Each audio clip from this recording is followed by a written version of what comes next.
que nous avions débuté il y a déjà quelques mois, ouais.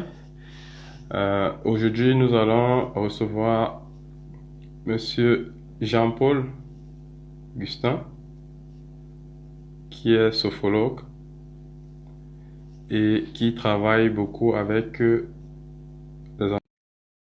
Donc, pour rappel, la dernière fois, on avait eu Michael, qui, pareil, travaillait dans le domaine de l'entreprise. Et puis, voilà. Donc, on essaiera de rentrer un peu plus en profondeur sur comment est-ce qu'ils s'y prennent.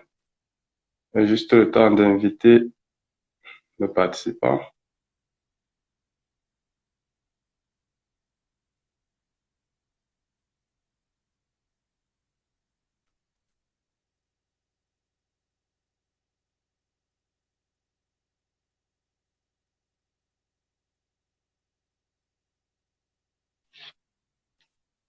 J'espère qu'il reçoit bien.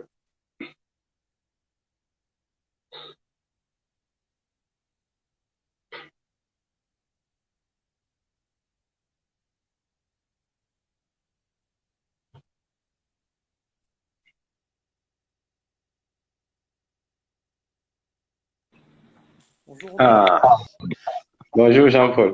Ça va? ça va et toi? Très bien, très bien. S'il te plaît, est-ce qu'il y a moyen d'augmenter un peu le son de ton côté, le volume?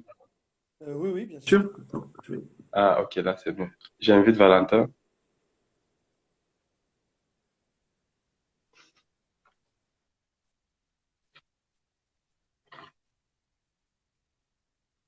Normalement, Valentin ne devrait pas tarder.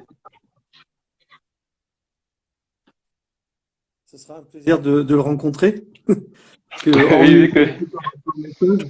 Ah, Bonjour Valentin, Salut tout le monde, comment ça va? salut. toujours bien. Toujours bien? Ça commence bien, c'est bien ça. La bonne humeur. Ah oui, tout le temps, tout le temps, tout le temps. Il en C'est faut. important. Ah oui.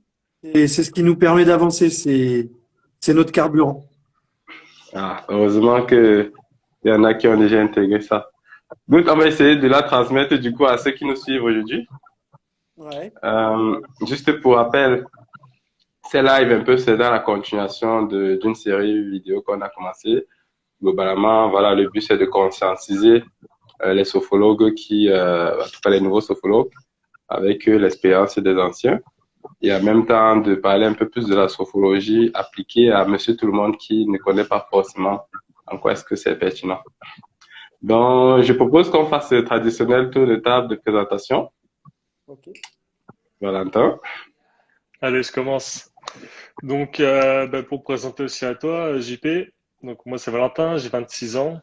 Je suis originaire du monde du commerce et du sport juste avant d'atterrir dans ce projet-là. Ce projet a pour but d'aider les personnes à s'auto-réaliser parce qu'on s'est rendu compte en fait qu'il y avait beaucoup de frustration au sein de notre société, que les personnes souhaitaient faire des projets, que ce soit personnel ou professionnel, mais qui n'arrivaient pas forcément à se lancer. Et pourtant, ils restaient dans une vie ou dans un travail qui ne leur correspondait peut-être pas forcément complètement. Donc voilà, on a fini par développer tous ces projets-là, tous ces produits au travers de formations, d'accompagnement, mais aussi de logiciels et de création de contenu comme celui-ci, mais aussi de livres, d'articles et de choses comme ça. D'accord. Good. Voilà. Ah, c'est bien ça. Jean-Paul. Alors, ben moi, Jean-Paul, j'ai 45 ans. Ben, tout comme toi, Valentin, j'ai été très longtemps dans le domaine du commerce. Puisque par la force des choses, j'avais suivi des études au niveau commercial, parce que j'ai un BTS force de vente. J'avais attaqué une troisième année, mais bon, quand on te fait une proposition de rentrer dans la vie active, tu dis pas non, et puis ben C'est voilà. ça. Donc, j'ai fait plus de ouais j'ai fait je crois 23 ou 24 ans dans le milieu du commerce. J'ai essentiellement travaillé dans l'automobile et après, je suis parti dans une grosse boîte qui s'appelle Canon, donc qui est assez connue. où j'étais responsable des grands comptes France et Europe au niveau de la grande distribution. Et puis, en fait, tout bêtement, comme beaucoup de personnes malheureusement aujourd'hui, j'ai connu un burn-out. Et là, ça a été la grosse remise en question. Et j'ai décidé de tout arrêter, de reprendre mes études. Et je suis parti dans un premier temps sur des études en psychothérapie, de thérapie cognitive et comportementale, et par la suite en sophrologie. Donc j'ai repris 4 années d'études. Donc bon, ce qui est plutôt sympa, pas évident mais sympa. Et puis j'ai réalisé mon premier rêve en novembre l'année dernière. J'ai pu ouvrir mon cabinet après l'obtention de mes diplômes et je me suis lancé. Voilà, je me suis lancé dans mon propre cabinet. Et aujourd'hui, comme tu le précisais un petit peu en amont tout à l'heure, Aubin, voilà, moi aujourd'hui, je touche du bois pour que ça continue. J'ai une activité qui prospère bien, mais ça se fait pas sans rien. Je veux dire, il faut travailler tous les jours et s'arracher tous les jours. Mais c'est devenu un pur plaisir pour moi. Donc voilà. Et puis il y a un autre gros projet dont on parlera tout à l'heure qui va se mettre en place en janvier 2022. Cool, cool. Je pense qu'on va avoir matière à discuter avec toi, Jean-Paul. C'est mon tour. Moi, c'est Aubin. Pareil, comme toi, j'étais dans le monde de l'automobile avant, mais je suis plus ingénieur. Donc, j'ai fait à peu près 5 ans dans le monde de l'automobile. Mais il y a à peu près 4 ans, je suis sorti, j'ai démissionné. Et en fait, c'est parce que j'avais déjà pas mal de frustration, tu vois. Je travaillais pas forcément avec l'humain. Je suis déjà créatif, mais j'avais pas forcément l'opportunité de m'exprimer, des choses comme ça. Et puis, quand je suis sorti, finalement, le projet qui m'a mené à l'extérieur, c'est pas celui que j'ai mené à l'extérieur. Donc, je me suis retrouvé en train de travailler sur une problématique qui était assez basique, c'était de la procrastination. Pourquoi est-ce que, même quand on sait où on va aller, pourquoi est-ce que même quand on a ce mal-être, on n'arrive pas à se mettre en mouvement? Tu vois? Comment ça se fait-il que malgré toute cette vidéo de motivation, tout ce qui existe déjà, ça reste aussi difficile, et ainsi de suite, ainsi de suite. Donc, par la force des choses, je me suis retrouvé encadré aujourd'hui. Il y a pas mal de personnes qui ont cette problématique. Et comme Valentin le disait, ce qui fait qu'aujourd'hui, on essaie de proposer quelque chose de très axé exécution. C'est-à-dire, quand on enlève déjà le côté vision, le côté, voilà, tu sais déjà ce qu'il faut faire, comment est-ce que tu passes à l'action? C'est ça qui compte. Quand tu es chez toi, que personne ne te voit, comment est-ce que tu te motives? Tu es parti pour un parcours qui va durer des années. Toi, tu as parlé de 4 ans. Ça peut prendre 5 ans. Ça dépend de ce que tu veux faire. Mais que tu veux devenir chanteur ou autre ou entrepreneur, c'est sur la durée. Donc, concrètement, on en est là. Valentin a déjà précisé les produits qu'on développe. Mais voilà, c'est un peu ça. L'idée, c'est de rappeler qu'au final, c'est l'action qui compte et qu'il faut prendre en compte le contexte. OK, ça c'est un peu pour l'aspect projet. Donc, récemment, là, on est regroupé là pour les thérapeutes, spécialement pour les sophrologues, parce que ils font partie de cette catégorie de personnes qui veulent aussi se réaliser. Généralement, c'est à la suite d'un accident de parcours pour la plupart. Mais ils n'ont pas forcément tous les outils, comme on l'a constaté. Et voilà, on va essayer dans la vidéo là d'essayer de brosser quelques-uns. OK. Il y a une traditionnelle question qui vient toujours en première position, c'est qu'est-ce qui t'a mené sur la sophrologie? Mais tu as déjà un peu répondu. Oui. Mais est-ce que tu peux, est-ce que tu peux un peu zoomer sur l'aspect, quand tu dis burn-out, qu'est-ce qui t'a mené exactement au burn-out en fait? Alors, qu'est-ce qui m'a emmené au burn-out? En fait, c'est une surcharge de travail, mais vraiment une grosse surcharge de travail avec une pression permanente. La problématique que j'avais, c'est que en fait, moi j'habite Lyon et mon bureau était à Paris. Donc, je partais du lundi au vendredi sur Paris. Alors, sur les premiers instants, c'est la belle vie, hein. Tu te retrouves à l'hôtel, tu te retrouves au restaurant, voilà, c'est la grande vie. Mais au bout d'un moment, quand tu reviens sur les fondamentaux de ta vie, qu'est-ce que tu t'aperçois? Tu t'aperçois simplement que ta famille te manque. J'ai pas vu mes 2 filles grandir, donc à un moment donné, ça m'a énormément manqué. Et puis, je perdais les choses essentielles de la vie.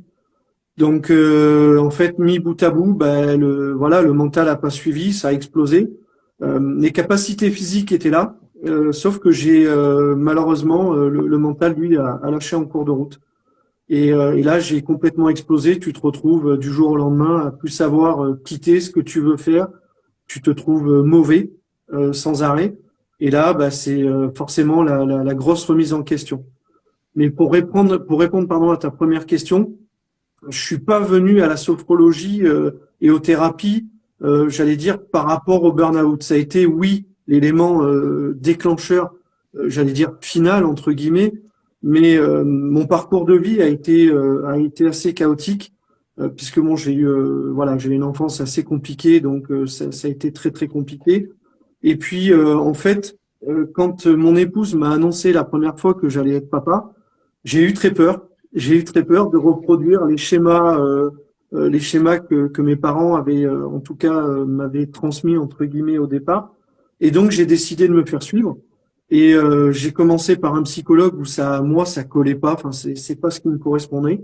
Et puis un jour, je suis tombé sur un sophrologue. Et là, ça a été le grand amour pour la sophrologie. Coup de Et foudre. vraiment, pas pour le sophrologue, hein, je vous rassure, mais pour la sophrologie, bien que je m'entende toujours très très bien avec mon thérapeute, puisqu'on continue à se voir. Et voilà, et c'est lui qui m'a transmis cette passion-là. Et puis moi, depuis tout jeune, de toute façon, mon envie, c'était de pouvoir accompagner les gens. Donc voilà, donc du coup, le burn-out m'a permis, j'allais dire, de dire, allez, on saute le pas et on y va, tout simplement. Ok, très bien. Ok, ok. Et tu avais dit que tu avais travaillé pas mal de temps dans le domaine du commerce. Euh, j'ai cru comprendre que tu avais deux filles et une femme. Comment tu as vécu, enfin, ou en tout cas, comment tes proches ont vécu cette reconversion, cette reprise des études et c'est un peu ce revirement de situation? Alors, ils l'ont très bien vécu, puisque c'est eux qui m'ont poussé à aller au bout des choses. Donc j'ai été épaulé et encouragé et motivé aussi, je vais rajouter, non seulement par mon épouse et aussi par mes deux filles. Et aujourd'hui, ni moi ni mon entourage regrettons ce choix-là, mais vraiment pas. Bien que, comme le disait Aubin, oui, c'est alors parce que j'ai pris 2 diplômes, hein, c'est pour ça qu'il y a 4 années d'études. Mais sincèrement, ça va au-delà de ça. Une fois que tu as ouvert ton cabinet, ben, ton chemin que tu as commencé, ben voilà, il a 4 ans de vie, mais il s'arrête pas là, il continue. Donc Hmm. c'est 4 ans et plus. Donc j'espère que ce soit jusqu'à ma retraite, voire plus. Non, mais Oui, c'est une très bonne chose et une très bonne nouvelle parce que généralement les changements de situation comme ça sont pas forcément bien compris par l'entourage. Ils comprennent pas forcément parce qu'on généralement on a une bonne situation. Pourquoi changer? Pourquoi quitter tout ce qu'on a déjà? Donc c'est bien d'entendre des histoires positives où tout l'entourage comme ça et motive à continuer sur cette voie. Ça c'est clair. Alors après, pour reprendre ce que tu viens de me dire, Valentin, oui, la situation financière était très bonne. Mais au-delà de la situation financière, qu'est-ce qui a de plus cher que ta famille et ta Hmm, propre santé psychique que tout l'argent? à fait. Donc Hmm. aujourd'hui, alors là c'est pareil, j'ai une chance pour moi inouïe. Mon train de vie n'a pas forcément baissé parce que je m'en donne les moyens, mais aujourd'hui c'est pas ça qui fait pour moi la différence. Ce qui fait la différence, c'est que j'ai pu me retrouver et retrouver en tout cas tout ce que j'avais à donner comme amour à mes enfants et à mon épouse. c'est très puissant ce que tu dis là. C'est franchement, des discours comme ça, on n'en a pas tous les jours, je peux te l'assurer. Euh, Dire qu'au final, la sécurité financière ne suffit pas, c'est pas tous les jours qu'on entend ça. Et même quand on l'entend, on ne peut pas convaincre quelqu'un de cela s'il ne l'a pas vécu. C'est-à-dire, tout lâcher pour recommencer à zéro, comme tu as fait, ça demande beaucoup de courage. Mais quelque part, c'est à cause d'un mal-être intérieur, en fait, que as eu ce carburant. Et c'est puissant. Moi, je suis très admiratif. Maintenant, moi, j'ai une autre question. C'est une fois que tu avais décidé de t'y remettre, là, de faire ta formation et tout, euh, comment est-ce que tu as pu passer l'étape de la formation, 4 ans quand même, quand tu as été habitué à travailler, c'est pas évident en termes d'organisation, en termes de réflexe. Tu n'es plus un étudiant comme avant. C'est clair. On n'a plus l'âge. Ben, après, c'est ta motivation. C'est là où tu veux atteindre ta cible, ton objectif. Si derrière, tu sais que tu vas réaliser quelque chose de grand pour toi, je veux dire, rien n'est infranchissable. Il faut juste que voilà, ta motivation soit là en permanence. Et ça, c'est pas le plus facile. D'accord. Et comment comment tu l'entretiens, du coup, ta motivation? Comme tu dis, il faut qu'elle soit là en permanence, mais comment tu la nourris? Comment je nourris ma motivation en permanence? Alors, si mon épouse était là, elle vous le dirait. C'est que je suis hyperactif. Je suis un hyperactif et quand je commence quelque chose, bon, je vais au bout forcément et je m'arrache pour, en tout cas, donner le meilleur de moi-même, pas être meilleur par rapport aux autres, mais toujours être meilleur par rapport à moi-même. Et en fait, quand j'atteins cet objectif, ben, tout de suite derrière, je me relance encore un autre objectif. Donc, si tu veux, c'est toujours en permanence. J'ai toujours cette envie de dire, allez, on va encore passer une marche de plus, encore une, encore une. Et alors, c'est peut-être le sport que je pratiquais étant jeune. Ça se voit plus maintenant parce que j'ai arrêté et que j'ai pris 30 kilos. Mais étant jeune, je fais beaucoup de vélo et dans le vélo, on t'apprend à aller au-delà. On t'apprend à dépasser ta souffrance. Et là, aujourd'hui, bah, ta motivation, c'est voilà, c'est bah, t'as ouvert ton cabinet, t'as envie d'aller plus loin. Et pour rejoindre un peu ce que disait Valentin, bah, tu te dis, allez, voilà, bah, essayons maintenant de récupérer peut-être une valeur financière que j'ai perdue, tout en gardant en tout cas mes valeurs humaines. Et aujourd'hui, si je dois perdre quelque chose, je préfère perdre l'argent que perdre mes valeurs humaines. Et ça Très me motive poignant. tous les jours. Très poignant. Très poignant. Très poignant. Je sais pas, c'est hallucinant. Je pense que tu dois être la première personne avec qui a cette profondeur et ce côté assumé. C'est Merci. pas tous les jours qu'on le voit. Ok, mais quand tu as lancé ton cabinet, du coup, est-ce que tu as eu quand même des problèmes de légitimité? Parce que tu as dit que tu as eu une enfance un peu difficile. Est-ce qu'il n'y a pas des choses qui sont remontées qui te freinaient un peu dans, voilà, comment ça va se passer? Ou bien tu avais déjà assez d'expérience en tant que commercial? Alors, d'abord, enfin, sans prétention aucune, je peux pas dire que tout est réussi. Il y a toujours des choses à améliorer. De dire aussi que j'ai pas eu peur, ce serait prétentieux. Oui, j'ai eu peur, c'est une évidence, mais j'ai eu peur avant tout pour le bien-être de ma famille. Avant moi-même, j'ai surtout eu peur pour elle. Et ça a été un véritable moteur pour dire, allez, on se bat, on y va et on met à l'abri tout le monde. Voilà. Une fois que tout le monde sera mis à l'abri, eh ben, on va pouvoir développer des choses. Après, ma légitimité, c'est que ça fait maintenant, et je te dis, je continue à voir mon thérapeute une fois par mois, parce que c'est hyper important pour moi, en tout cas, de continuer ce chemin-là. Mais aujourd'hui, moi, la sophrologie, ça fait, j'ai 45 ans, je vais avoir 46 ans au mois de décembre. Aujourd'hui, ça fait plus de 20 ans que j'étais consultant. Alors, je suis passé maintenant de l'autre côté de la barrière. Mais aujourd'hui, si tu ne pratiques pas la sophrologie au quotidien, là, c'est pas bon. C'est pas bon. Mm. Et ça t'aide, hein. Ça t'aide pour plein de choses. Donc voilà. Après, bah oui, j'ai démarré une main devant, une main derrière. Hein, faut être clair. Hein. J'ai pas démarré quelque chose. Ouais. J'ai eu une chance extraordinaire une fois de plus, c'est que mon épouse me dise, bah voilà, ouvre pas de cabinet ailleurs, enfin va pas chercher un local. On a une maison suffisamment grande et en fait, elle m'a créé, bah, c'est ce que vous voyez autour de moi. On a créé une dépendance, c'est-à-dire qu'on a fait faire une véranda de 20 mètres carrés avec des puits de lumière, des grandes baies vitrées pour pouvoir créer mon cabinet. Donc il y a un plus pour l'immobilier, ça c'est sûr, mais aujourd'hui, moi, ça me permet d'avoir mon propre cabinet à la maison. Et ça a pas de prix. Ça a pas de prix. Tu travailles chez toi, t'es au top, quoi. T'es au top. Et en plus, ton épouse t'offre le loyer. Alors ça, C'est cadeau. C'est le gâteau. c'est cadeau, ouais, ça tu peux le dire. Ok, d'accord. Bah, de ce que je retiens, c'est que ta famille a été du coup un élément motivateur très pertinent Oui, et que au lieu d'être tétanisé par la peur de pas réussir, ça t'a plutôt servi de carburant pour te propulser, pour te dire t'as pas le choix en fait, et que Ouais, tu dois te donner dois te donner les moyens de réussir. ouais. D'accord. Tu as dit tout à l'heure que la sophrologie, ça permet, c'est important de la pratiquer au jour le jour, Oui. mais pour quelqu'un là qui n'a pas pratiqué concrètement, la sophrologie, ça aide en quoi? Alors, la sophrologie, ça va déjà t'aider à te retrouver toi-même personnellement. Pourquoi? Puisqu'on va travailler sur de la psychologie positive, entre autres, hein, on va travailler sur le mental, mais aussi sur le corps physique.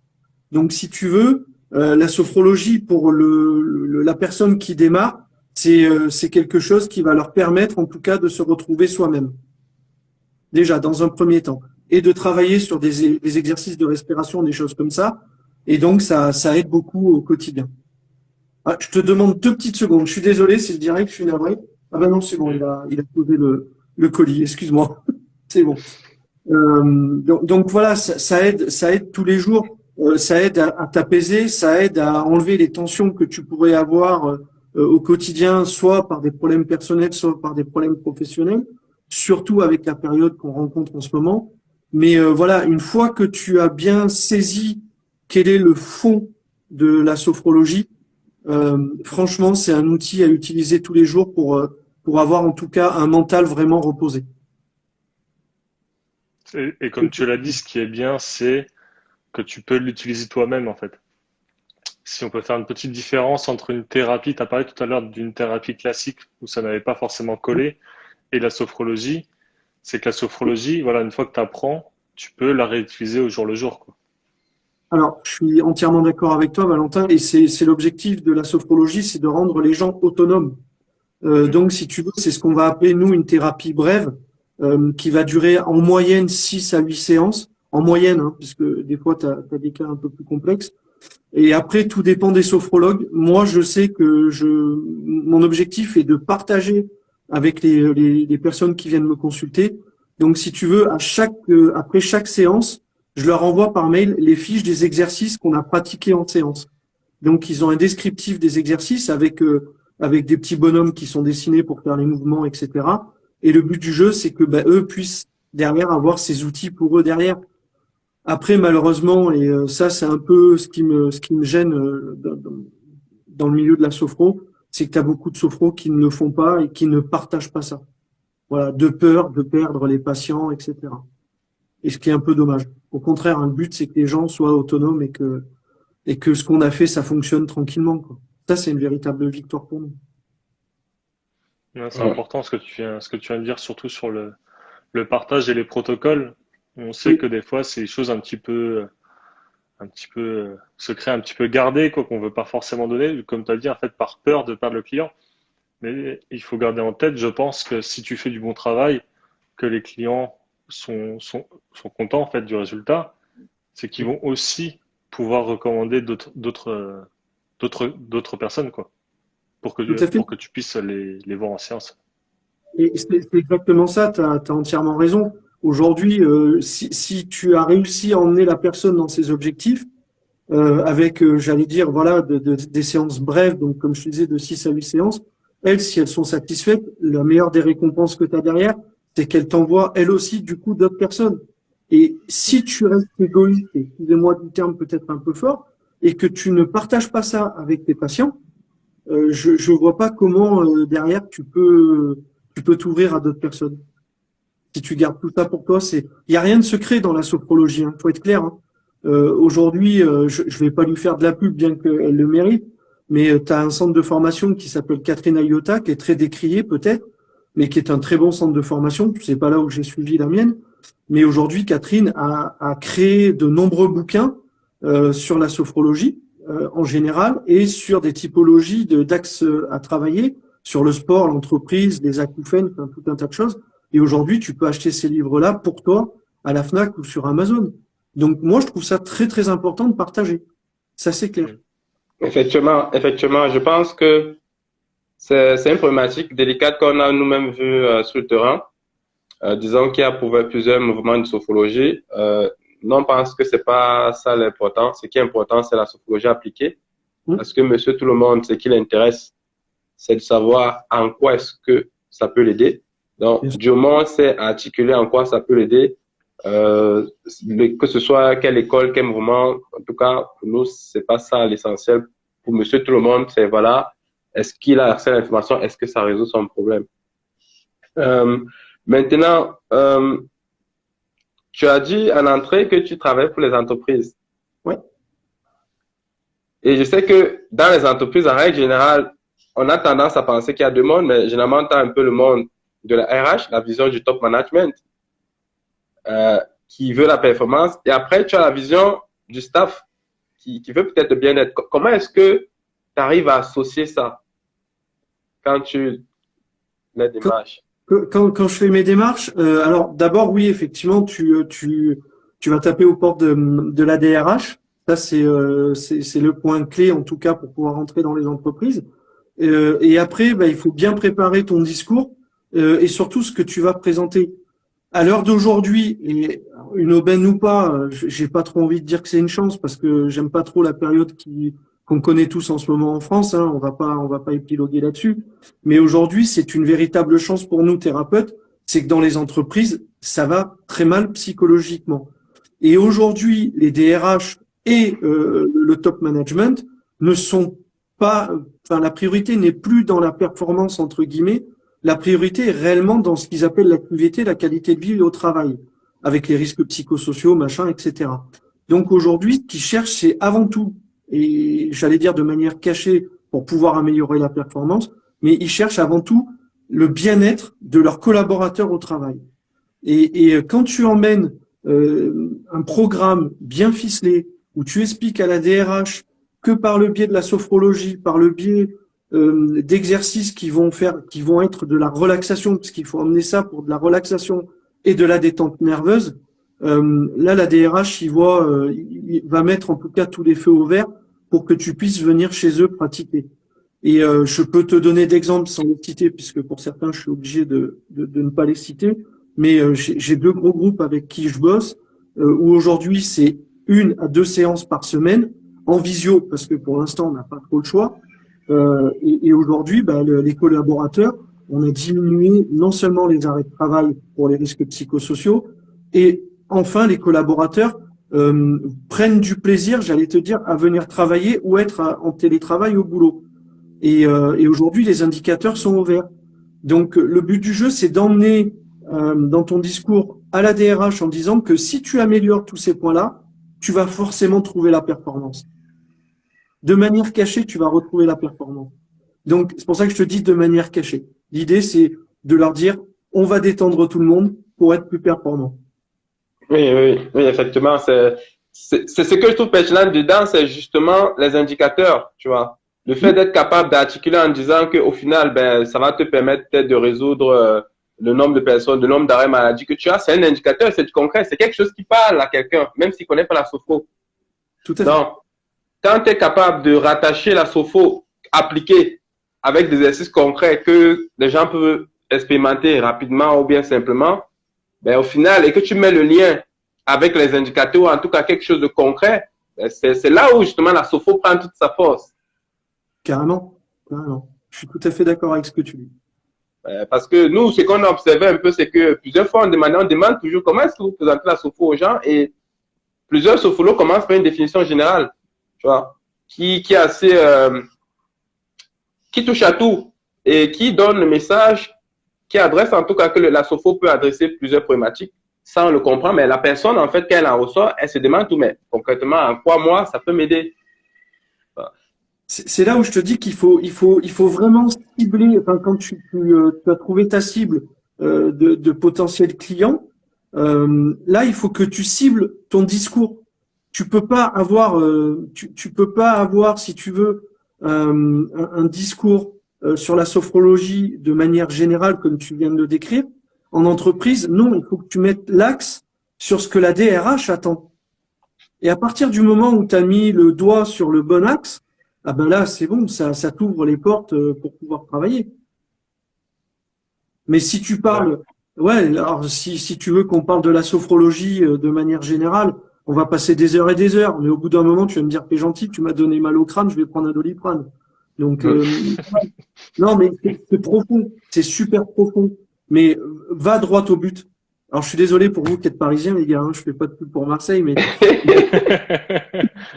va droit au but. Va droit au but. Ton client, il a besoin de quoi? Là, c'est une entreprise, il a besoin d'une qualité de vie au travail pour améliorer ses performances. Donc, jouons là-dessus. Et la sophrologie est capable d'aller là-dessus, sans aucun problème. Tout à fait, tout à fait. Et c'est ça qui est dommage. C'est ça qui est dommage, c'est que d'un côté, on a plein de sophrologues, mais de l'autre côté, on a plein de patients. Mais c'est le pont qui manque. C'est le trait d'union. Ok, d'accord. Mais en dehors des entreprises, est-ce que ça t'arrive d'avoir des séances en individuel? Oui. Ah oui, oui. Et même avec le projet qui se dessine pour janvier 2022, ça me tient à cœur. Mon cabinet restera ouvert pour des séances individuelles. Ah oui, oui, ça c'est hors de question que j'abandonne. C'est une véritable. Ça va paraître fou, mais tous les consultants que je reçois, c'est une véritable source pour moi. Parce que ce que eux sont en train de vivre, il y a des moments, c'est des choses que j'ai déjà vécues. Donc, quelque part, tu te nourris de tout ça. Et c'est hyper important. Et il est hors de question que j'abandonne mon cabinet. C'est hors de question. Non, non, il y a plein de choses à faire pour le particulier. Et il faut, non, ça restera. Et puis c'est mon cabinet qui m'a permis de me lancer dans le futur projet. Donc, je peux pas oublier ça. C'est pas possible.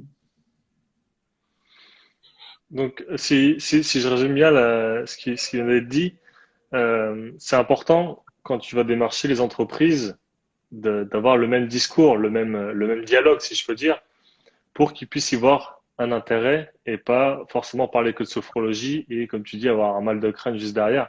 Quand tu commences à leur parler d'indicateurs, de baisser le taux d'arrêt maladie, je pense que ça parle à tous les RH. On a parlé aussi de la période. Je pense que la période a été, malgré que ce soit une mauvaise période, a été un bon élément déclencheur pour pouvoir intégrer la sophrologie au travers des entreprises, parce qu'avant ça allait mal, je pense, mais pas assez pour qu'on puisse réellement se dire là ça va pas, il faut faire quelque chose. Malheureusement, aujourd'hui on est un peu comme ça, on n'est pas forcément dans la prévention, on est dans ah ben là ça va vraiment mal, il faut qu'on fasse quelque chose. Donc oui Nadia, on va rediffuser le replay, ça sera sur notre page Instagram, sans souci. Ah, je vois qu'il y a beaucoup de personnes qui s'impatientent. Good, merci Valentin.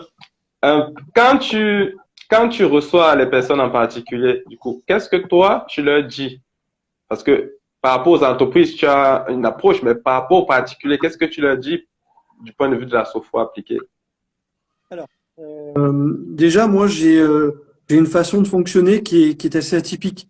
Quand le patient ou le consultant, parce que là, je fais la différence. Pour moi, la personne particulière qui vient dans ton cabinet, dans ton cabinet, pardon, c'est soit un consultant ou un patient. C'est pas un client. Une entreprise, c'est un client. Voilà comment je détermine déjà les deux choses. Mais quand le patient prend rendez-vous, généralement, je l'appelle tout de suite. Enfin, pas tout de suite quand il a pris rendez-vous, soit par Doctolib ou par le biais du site internet. Mais je l'appelle, j'allais dire 48 heures, 3 jours avant le rendez-vous. J'ai cette chance-là, c'est que les gens prennent rendez-vous à peu près 48 heures avant. Et ça me permet déjà d'avoir un premier contact avec eux au téléphone pour déterminer un peu comment se sent la personne, qu'est-ce qu'elle attend de moi. Donc déjà, je fais un travail de fond là-dessus. Ce qui veut dire que moi, ça me donne des bases sur le premier entretien pour savoir comment on va travailler ensemble. Lorsqu'elle vient pour le premier entretien, alors mon premier entretien dure 2 heures, parce que le temps d'aller chercher en profondeur sur les problématiques, etc., et de mettre en place déjà des protocoles, donc ça dure 2 heures pour le premier entretien. Qu'est-ce que je dis de la sophrologie? J'ai presque envie de te dire, au début, pas grand-chose. Je laisse parler énormément la personne. L'idée, c'est de la mettre en confiance, qu'il y ait une relation de confiance entre nous, et qu'elle puisse s'exposer au maximum. À partir de là, ça va te donner tous les éléments factuels pour pouvoir travailler avec elle. Une fois qu'elle t'a posé le cadre, là, tu peux expliquer ce que la sophrologie va lui emmener par rapport à son objectif de vie personnelle. Donc, si tu veux, je vais pas rentrer dans les détails que Alfonso Caicedo, en 1960, c'est très bien, mais c'est pas ce qui l'intéresse. Ce qui l'intéresse, c'est, voilà, avec ce que vous me dites là, voilà ce qu'on va faire avec la sophrologie. Donc, je vais expliquer les types d'exercices, etc. Et où est-ce qu'on va l'emmener? Et de là, je vais lui dire, ben, OK, pour moi, grosso modo, il va y avoir 6 à 8 séances. En moyenne, c'est ce que je dis. Et là, les personnes, la première réaction qu'elles ont, c'est de te dire, ah ouais, c'est cool, ça va y aller, je suis motivé. Voilà. En fait, c'est ça, c'est qu'une question de motivation. Donc après, ben, il y a le cadre de la sophrologie, mais ce qui est important aujourd'hui, et c'est un peu dommage parce que je risque de froisser certains s'ils voient le replay, mais il y a le cadre, et la sophrologie, tu dois te l'adapter à toi-même en fonction de qui tu es et ne pas avoir de tabou.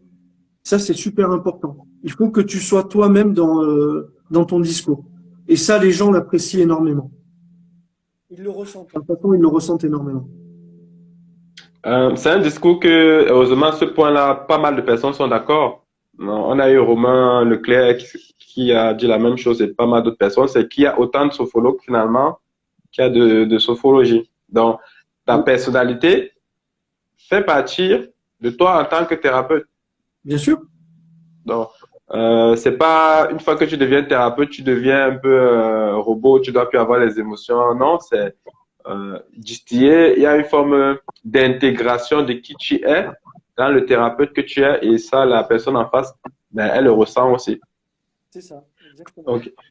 Ce qui je retiens dans ce que tu as dit, c'est que même du coup, vis-à-vis des particuliers, en gros, tu procèdes un peu en 3 étapes où tu laisses la personne parler par une écoute active qui te permet d'avoir déjà un point de départ de où elle se trouve et qu'est-ce qu'elle envisage.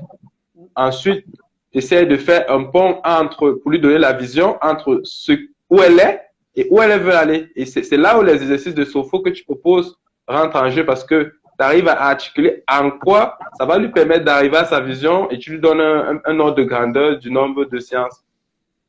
C'est ça, exactement. Alors à tous, hein, sans exception, je leur dis, c'est pas moi le commandant de l'avion. Le pilote, c'est vous. Moi, je suis juste le copilote. Et donc, déjà là, ils se disent, ah ouais, donc lui, il est juste là pour m'aider, quoi, en fait. C'est vraiment le support, c'est une épaule. Et là, ils prennent conscience qu'ils ont besoin, effectivement, qu'on les accompagne à travailler. Tu vois ce que je veux dire? Ouais, on va travailler, on va faire tel et tel exercice, mais une fois que je te les ai donnés, c'est pour ça que je te dis que moi, je partage bien volontiers mes fiches de travail avec les patients eux-mêmes, eh ben, chez eux, et tu le ressens tout de suite à la séance d'après, chez eux, l'idée, c'est qu'ils pratiquent aussi.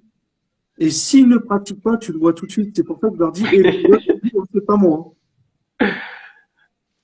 Ça nous parle parce que généralement quand on pratique pas, soit on veut annuler le rendez-vous suivant, soit on se trouve des excuses, soit tu vas très vite quand quelqu'un n'a pas pratiqué.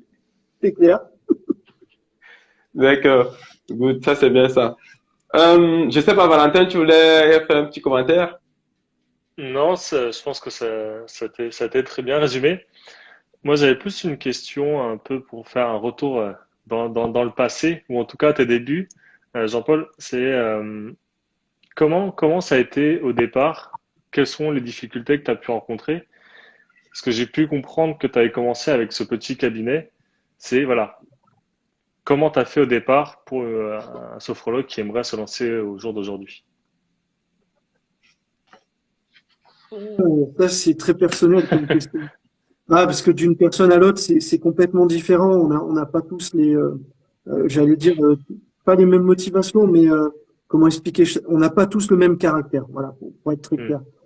Comme je te l'ai dit, moi, je suis quelqu'un d'hyperactif. Tu me donnes une mission, il y a beau avoir des murs en face, je vais tête baissée. Je me pose pas de questions. Je me les pose après les questions. Tu agis après, tu te poses Ouais, des questions. puis après, bah, je fais le point, ce qui va pas, je le rectifie, et puis c'est tout. Mais comment j'ai fait? Bah déjà, bah, j'ai créé une page Facebook et alors c'est ce que je te disais Aubin, Instagram moins parce que j'ai du mal à comprendre un petit peu le fonctionnement d'Instagram.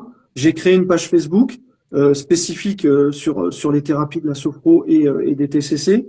J'ai investi chez Doctolib C'est pas l'extase, mais Doctolib aujourd'hui me ramène 2 à 3 patients par mois. Donc, en tout cas, ça paye l'abonnement de Doctolib et ça me permet de me faire connaître. Ensuite, bah, j'ai forcément investi dans un site internet. Je me suis mis sur Google My Business parce que ça aussi, c'est hyper important d'avoir une visibilité, en tout cas sur Google. Et puis après, bah, j'ai pris mon petit bâton de pèlerin, ma voiture, et puis bah, je suis allé démarcher les entreprises, je suis allé démarcher les médecins, je suis allé même démarcher des psychologues. Aujourd'hui, je travaille avec 2 médecins et une psychologue. Puis à tour de rôle, voilà, on se transmet les patients, et ça c'est génial parce qu'il y a un véritable suivi. Donc ça c'est top. Et puis bah, après, voilà, comme je te disais, j'ai foncé tête baissée. Sur les entreprises, j'ai vu que je prenais un peu de porte parce que, bah, un peu beaucoup même, beaucoup de porte parce que, bah, voilà, j'avais ce fameux discours généraliste dont tu parlais tout à l'heure, Robin. Et là, tu te dis, oh, qu'est-ce qui va pas? Qu'est-ce que je dois retravailler? Et ben là, tu fais un retour en arrière dans ton passé et tu te dis, mais attends, quand tu étais commercial, tu parlais de quoi? Tu parlais des centimes. Tu parlais pas du blablabla, ça sert à rien. Et après, bah, j'ai dit, bah, l'essentiel, c'est qui? C'est ce que attendent la DRH et moi. Donc, l'idée, c'était de parler de la thérapie à travers moi. Donc, de mettre en avant mes compétences et j'allais dire mon dynamisme.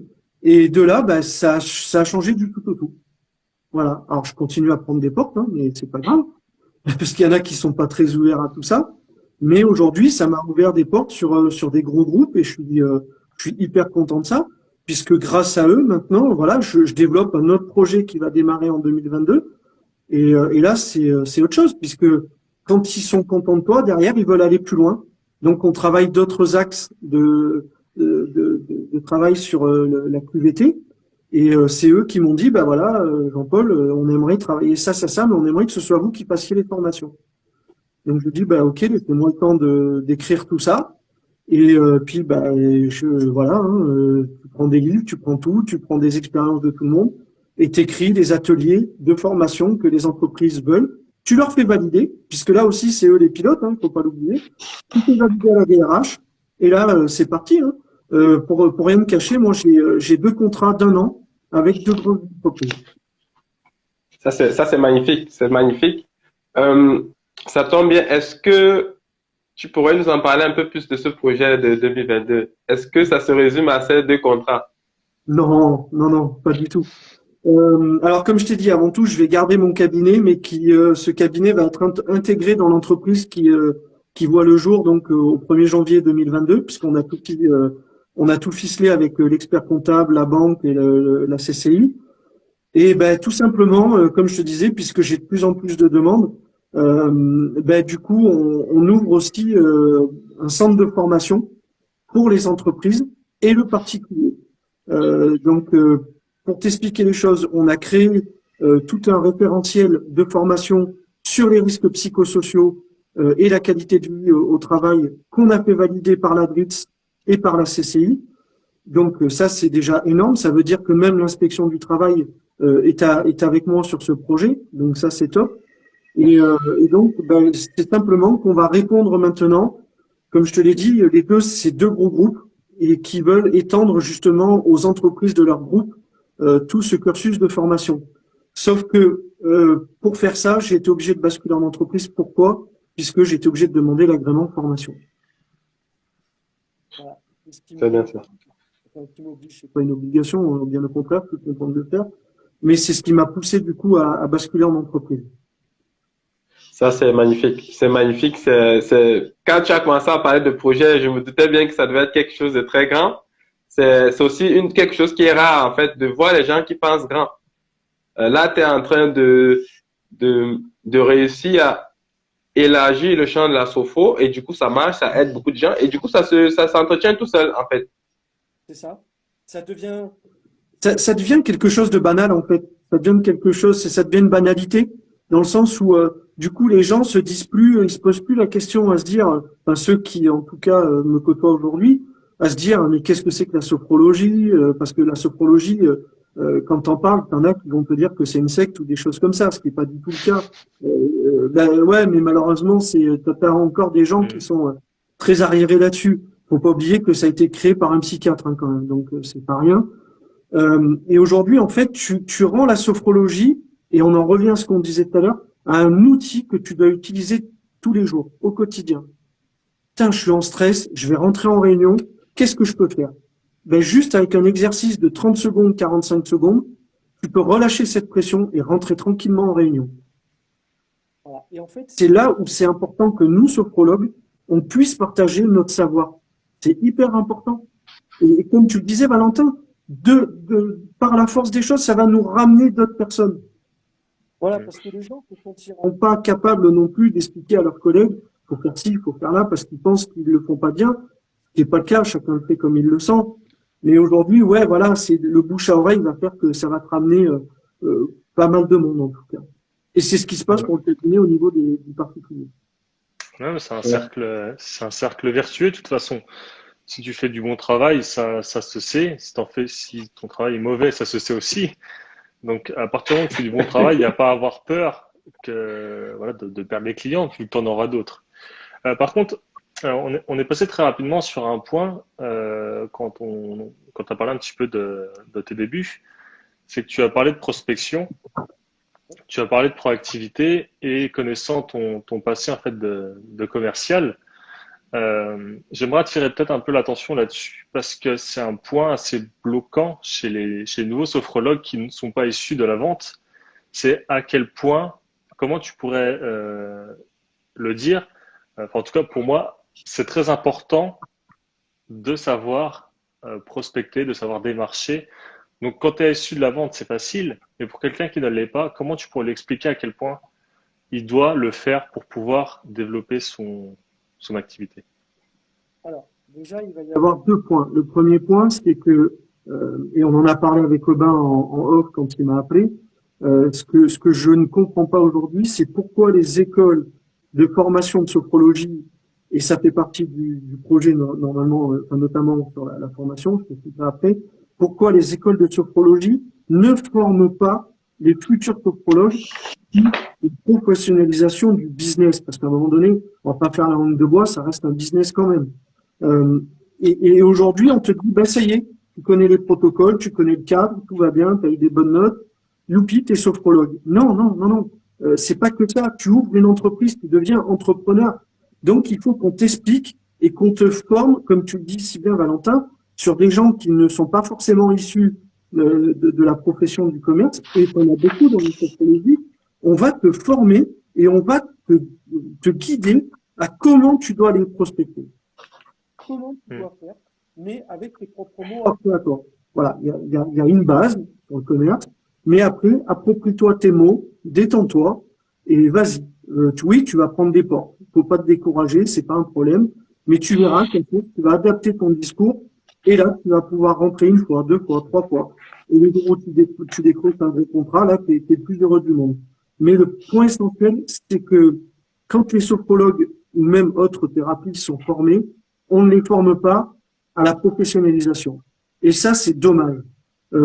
J'ai pas de, ce serait hyper prétentieux de ma part de donner des conseils parce que c'est moi, c'est ma façon d'aller démarcher, bonne ou pas, je ne sais pas. En tout cas, pour moi, elle l'est, mais elle n'est pas forcément bonne pour une autre personne parce qu'elle elle va pas se sentir forcément à l'aise avec la façon que j'ai d'aller démarcher les gens. Le seul conseil que je peux te donner, c'est sois toi-même et crois en ce que tu fais. Et à partir de ce moment-là, tu peux aller pousser n'importe quelle porte. Ok. C'est déjà un très bon conseil. C'est déjà un très bon conseil. Je voulais juste avoir ton retour d'expérience concernant cette partie-là, parce qu'elle est extrêmement importante. Sans ça, tu peux être le meilleur des sophrologues. T'iras pas très loin si tu n'arrives pas à, comme tu disais, prendre ton bâton de pèlerin, ta voiture et y aller et manger des portes. Et manger des portes, tout le monde s'en mange. Ça fait partie de la prospection, quoi. Donc, je voulais juste attirer un petit peu l'attention là-dessus et tu l'as très bien répondu. Merci beaucoup. Et j'espère surtout que les écoles formeront, je te dis, à professionnaliser les futurs thérapeutes. C'est hyper important. Je m'inquiète pas pour ce point-là. Je pense que on fait déjà partie de ce mouvement, de tous et tous les sophrologues qui viennent là pour partager leur expérience. C'est que quelque part, on essaie d'alerter que le terrain a besoin de ça, en fait. C'est quand même dommage de voir des gens formés et 2 ans d'abandonner. Voilà, la plupart, c'est que la grande majorité n'en vivent pas. Alors que c'est possible. Je voulais apporter quelques éléments, peut-être, parce que de ce que nous on observe, en fait, c'est pas seulement une question de savoir être commercial. Pour certains, il y a un gros problème de valeur. C'est-à-dire, ils se doutent bien que être proactif, c'est bien, mais ils ont l'impression que être proactif, c'est un côté commercial qui n'est pas en alignement avec la déontologie ou qui n'est pas en alignement avec leurs valeurs de sophrologue. Donc, pour certains, c'est vraiment... Vu les yeux de... Vu les yeux de Jean-Paul, ben, c'est sûr que... Ben, laisse-moi un peu finir. Pour certains, c'est vraiment un mal-être. C'est-à-dire que ça ne coule pas de source. Et du coup, ce qu'en tout cas on essaie d'inculquer à chaque fois, c'est de montrer que c'est pas incompatible en fait. Quand tu es proactif et que si tu sais sur quelle intention te focaliser pour reprendre ton cas, j'ai été très pertinent là-dessus. Tu disais, le simple fait de penser à ma famille, c'était un élément motivateur. Ça m'a pas tétanisé, au contraire. Donc, l'intention, ma famille, je dois prendre ma famille, elle était un élément prépondérant dans ta démarche. Pareil, si tu restes focalisé sur le bien-être de la personne en face de toi, que ce soit une entreprise, que ce soit un particulier, ben, au final, tu finis par court-circuiter tout ce qu'il y a de commercial là-dessus. Donc, je pense que c'est un axe où on peut insister, c'est-à-dire de bien ancrer le fait que commercial n'est pas incompatible avec les valeurs. Par contre, il y a un alignement que chacun peut trouver justement en fonction de toi. Ça commence par l'intention que tu as. Là, on rentre vraiment dans la profondeur. Ça c'était pour le premier point. Le deuxième point qu'on observe aussi, c'est que, excusez-moi, mais il y a des sophrologues qui n'ont pas encore fait leur parcours.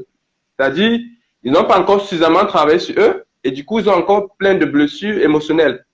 Ce qui fait que les trucs comme le rejet, pour toi, c'est banal, mais pour eux, il y en a, c'est vraiment, ça leur renvoie une image d'eux-mêmes qui est très forte et ils préfèrent rester dans l'attente. Parce que être proactif, ça voudrait dire, ben, ce plan de rejet, ça voudrait dire peut-être se rendre compte que peut-être on n'est pas assez bien. Mais donc, en fait, ça veut dire que c'est généralement le signe qu'il y a un travail de fond qui n'a pas été fait sur soi. Donc, c'est 2 points que je pense qu'il ne faut pas négliger avant même d'arriver au niveau de dire qu'il faut enseigner aux gens comment prospecter tout ça. Parce que si ces points-là qui sont sous-jacents ne sont pas arrêtés, cette surface-là, les méthodes, elles n'agiront pas. Alors, dans ce que tu dis, c'est vrai, Aubin. Tu vas avoir beaucoup de confrères, thérapeutes, qui vont te dire, ouais, mais moi, d'aller faire du démarchage, pour moi, c'est à contresens de la sophrologie. Non, c'est pas aller à contresens. Alors, on n'est pas médecin, hein, il faut pas l'oublier déjà pour commencer. C'est pas parce que t'as posé ta jolie plaque dorée devant ton cabinet ou machin que les gens vont forcément venir à toi. Ça, ce serait magnifique, mais c'est pas le cas à 95% du temps. Donc, c'est à toi d'aller faire connaître ce que tu fais. C'est à toi de te faire connaître.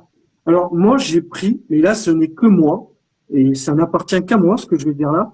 Moi, j'ai pris la décision de travailler de 2 façons différentes. La première, c'est pour pas avoir ces remords, justement. J'en ai pas, mais de me dire, ma philosophie, c'était de me dire, ben voilà, je suis allé décrocher des contrats avec des entreprises qui me font très bien gagner ma vie, et j'ai pas peur d'en parler. Hein. Je pourrais te donner mes taux horaires avec grand plaisir pour les entreprises, parce que ça aussi, il faut pas avoir peur d'en parler. Et de ce fait-là, ben dans mon cabinet, ben ça aussi, j'ai pas peur de le dire. Ben des gens qui ont de grosses difficultés financières, mais qui ont besoin d'être accompagnés, eh ben je les fais pas payer. Voilà, je le dis clairement, parce que ben moi la vie me donne la chance d'avoir des super clients avec des entreprises qui me font bien vivre. Ben aujourd'hui, je dois donner en retour à ce que la vie m'a donné. Ben quand je reçois des patients qui sont vraiment en galère financièrement, je ne les fais pas payer et je les accompagne de la même façon. Pour moi, c'est savoir donner et recevoir. J'ai reçu de la part des entreprises, donc je vais donner aussi à des gens qui sont dans le besoin. Donc, ben là, tu peux effectivement, tu vois, pour ceux qui sont coincés, te dire, ben là, ça y est, je suis en accord avec la sophrologie. Parce que dans la sophro, on t'apprend qu'il faut savoir donner et recevoir. Ben là, c'est ce que je fais. Et j'ai pas de tabou à en parler, bien au contraire. Bien au contraire, je trouve que c'est hyper important, mais on est là aussi pour vivre, hein. Faut pas l'oublier non plus, hein. Ah, c'est Donc, génial. Ça, c'est- Franchement, t'es la deuxième Il personne y à a, il y a avoir plein, il y dit a, que il y a plein de jeunes qui pleuvent à cause de toi. c'est hyper important. Regarde la vie, elle m'offre plein de choses. Donc à moi aussi de donner, c'est hyper important. Ben voilà, aujourd'hui, je te dis, ben j'ai des grosses entreprises qui me payent bien, ben j'en fais profiter les autres. Tant mieux, tant mieux. Et au contraire, tu te rends pas compte de euh, comment je pourrais, enfin, tu sais, de la gratitude que tu reçois des gens qui viennent, qui te disent, je viens, mais je sais pas comment je vais vous payer. Mais c'est bon, on n'en parle même pas. Vous avez besoin de moi? Ok, je suis là, il n'y a aucun problème. Et tout à l'heure, Valentin l'a dit, eh ben, ces gens-là, qu'est-ce qu'ils vont faire? Inconsciemment ou consciemment, ils vont te conseiller à d'autres personnes. Et du coup, si tu veux, bah, ces autres personnes, ben voilà, ça vient compenser que tu n'as pas reçu de la personne que tu aides. Mais voilà, c'est hyper important de savoir équilibrer les deux choses. Après, il faut pas, voilà, je te dis, on n'est pas sophrologue, on n'est pas médecin, pardon, on n'est pas, malheureusement, voilà, on a besoin d'aller chercher notre patientèle. Et c'est hyper important de te faire connaître. Comment tu veux te faire connaître si tu restes derrière ton bureau? Wow, faut m'expliquer là. Ah, c'est ça le paradoxe, justement. Mm. C'est que quand tu vas pas chercher, ben, tu finis par abandonner, tu finis par te dire que la sophro, ça marche pas, tu finis par te dire que c'est parce que, excusez-moi du terme, peut-être la sécu ne couvre pas encore ça que c'est problématique. C'est certainement un problème, mais est-ce que c'est le seul problème? Donc, tout est une question de où tu veux voir le curseur. Alors là, je t'arrête. C'est pas une question que la Sécu rembourse ou pas, parce que prends les psychologues, ils ne sont pas remboursés par la Sécu. Donc aujourd'hui, c'est la même chose. Tu as besoin d'aller voir quelqu'un, tu vas aller voir un psychologue. À l'inverse, il y a un super bouquin qui est sorti là-dessus sur les médecines alternatives et complémentaires, qui est un rapport ministériel hein, qui fait 800 ou 900 pages, et qui dit que justement, on a besoin de plus en plus de ces médecines complémentaires, que ce soit sophrologue, que ce soit naturopathe, acupuncteur. Ils en parlent et c'est un rapport qui a été fait par des professeurs et des médecins. Donc c'est quelque chose qui est j'allais dire qui est impartial dans ce qui est écrit. Mais aujourd'hui, ouais, si tu crois que d'avoir mis ta plaque dorée ou argentée dehors, ça va t'emmener des patients, non, là tu te plantes. C'est là où les écoles doivent travailler dessus. En tout cas, on participera à ce que ça se soit le cas. Ça, c'est pertinent, c'est une question de profondeur. C'est pour ça que ces interviews sont magnifiques.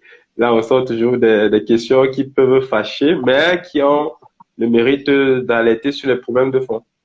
Mais alors, je vais faire une parenthèse. Votre projet à vous, les gars, est magnifique. Et je te Ah, l'ai dit, merci. votre projet est magnifique. Et, Tu me l'as dit la dernière fois. Merci. ah, mais moi, je suis hyper content et fier de voir des jeunes comme vous qui font ça pour nous. C'est extraordinaire. C'est top. Ah, merci à vous, surtout parce qu'au final, c'est une équipe, hein. C'est une équipe, vous tous qui venez pour partager votre expérience, au final, c'est ceux qui sont là qui en bénéficient. On peut juste servir de fil conducteur, puis ça va. Il y a un point que tu as annoncé, que tu as abordé. Tu as dit quand on donne, on reçoit. Quand tu as dit ça, ça m'a beaucoup touché parce que c'est un principe que nous-mêmes on utilise, mais qui requiert quand même un certain niveau de développement personnel parce qu'il y a une différence entre le savoir et l'intégrer. Quand tu es dans la prospection, le gros réflexe, c'est généralement d'être plus soucieux de ce que toi, tu vas gagner toi. Et c'est difficile, en tout cas, quand tu n'as pas encore atteint ce niveau, d'arriver à te détacher de toi. Qu'est-ce que tu gagnes pour qu'est-ce que l'autre gagne? Même si tu vas rien gagner sur le moment. C'est un point très sensible, c'est facile à entendre, mais le pratiquer au jour le jour, et en plus dans la prospection où tu vas vers l'autre, Valentin peut un peu en parler, c'est pas aussi évident que ça.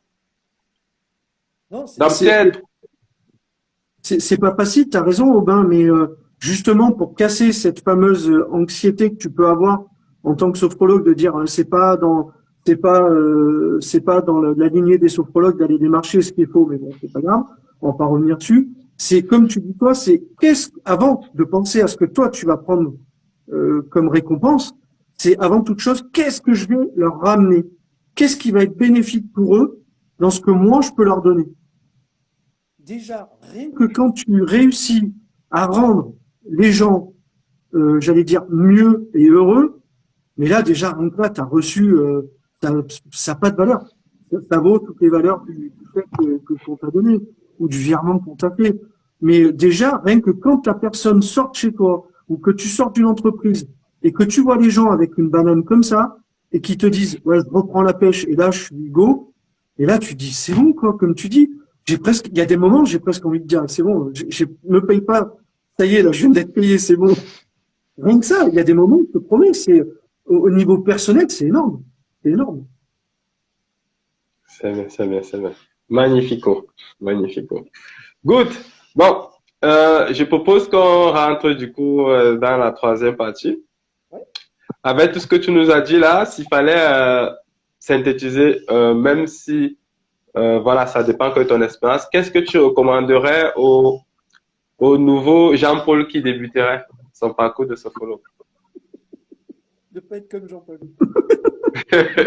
Non, non. Je vais reprendre ce que Romain a écrit en commentaire.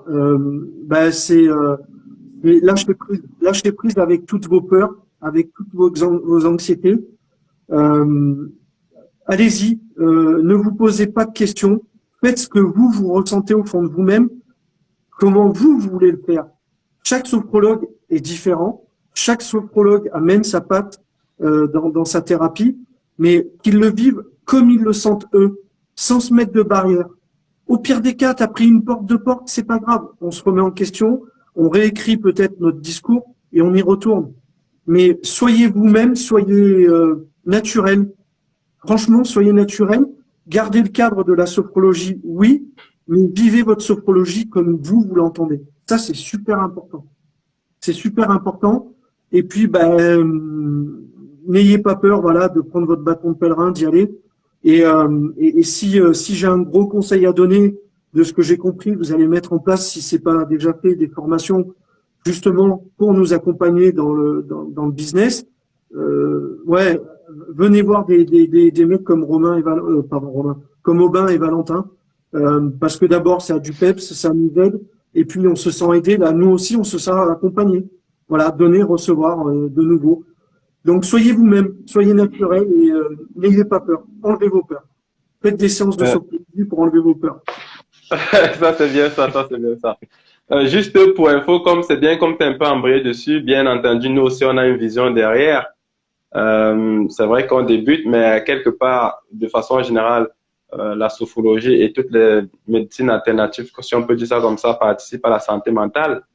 Et c'est pas quelque chose sur lequel on éduque beaucoup.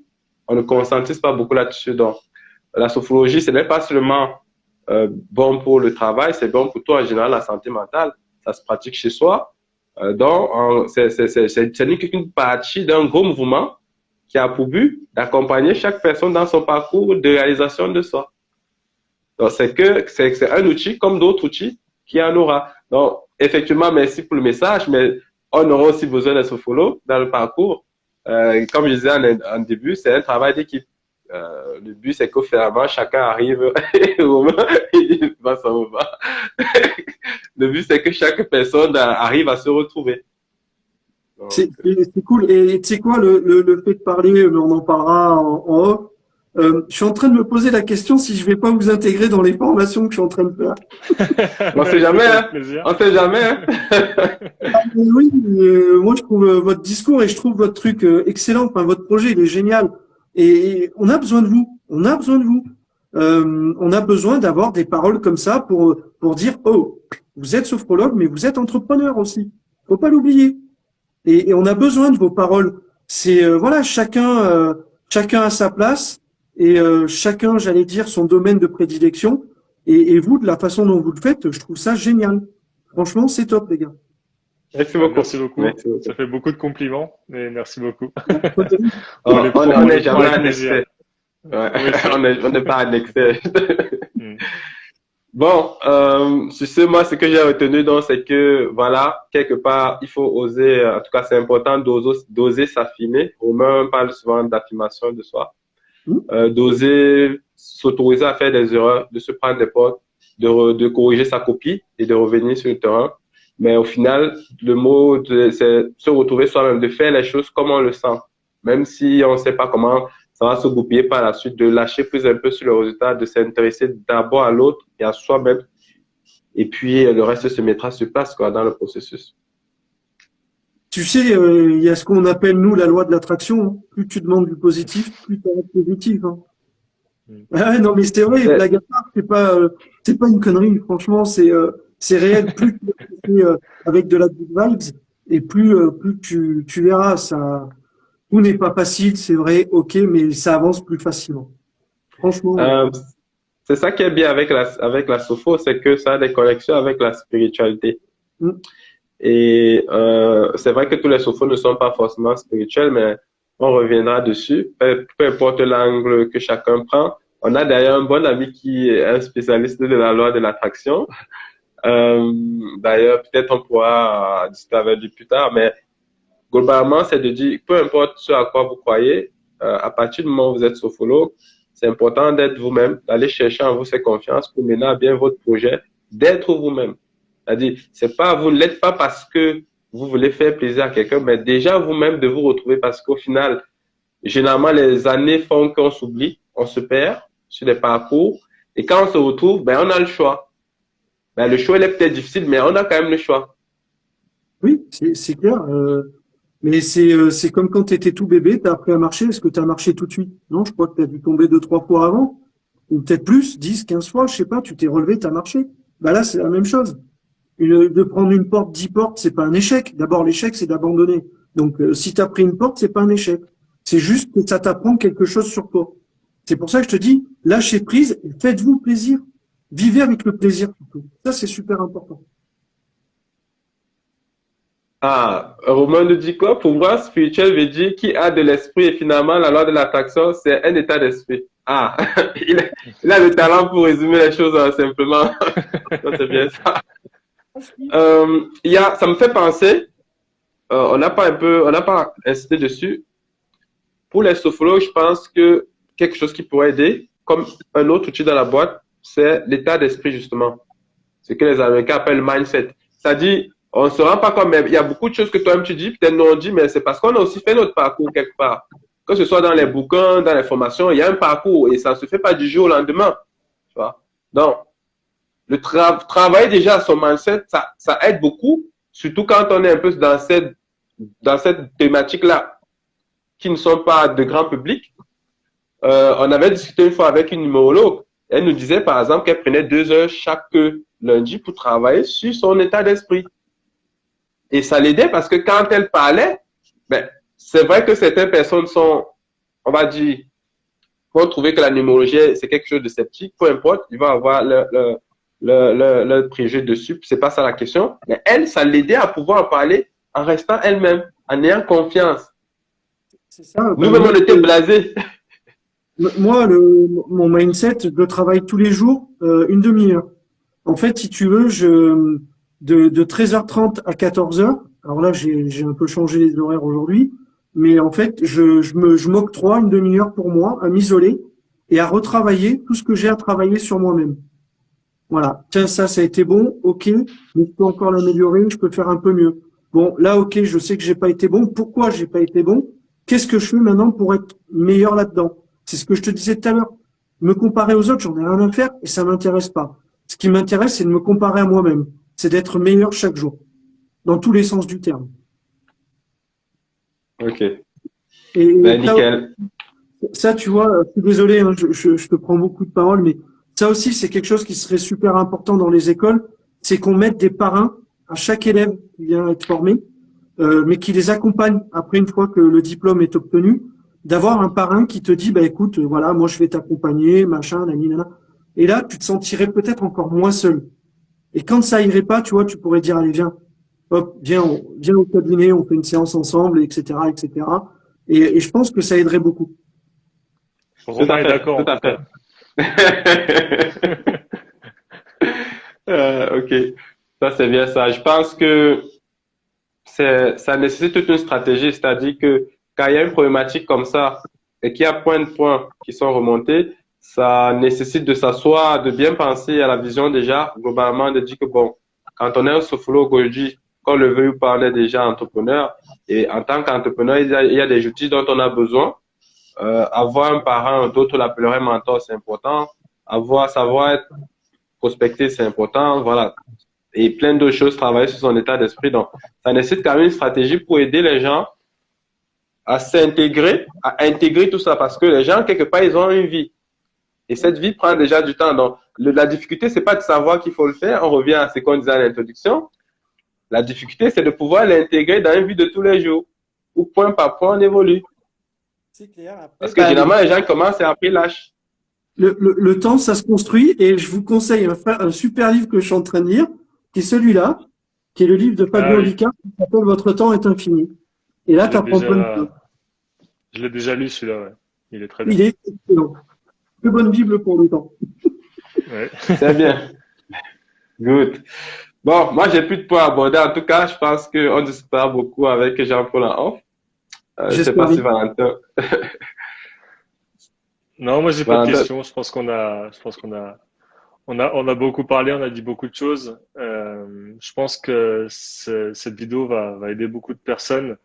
Moi, en tout cas, merci beaucoup, Jean-Paul, pour ton temps, parce que j'ai vraiment apprécié cet échange.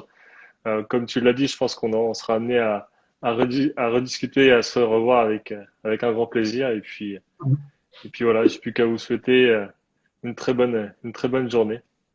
Bah, moi, je vous remercie à tous les deux, et ouais, et votre projet est top, et puis ouais, j'aime beaucoup votre dynamisme, et ouais, comme tu l'as dit, Valentin, je pense qu'on va savoir en off très rapidement. Ouais. Avec plaisir. Ouais. Bah, merci à vous, et merci à tous ceux qui étaient là. Ouais, bah, ok. Merci, merci. Bonne journée à tout le monde. Prenez soin de vous, à Salut. bientôt. À Ciao. Salut. bientôt.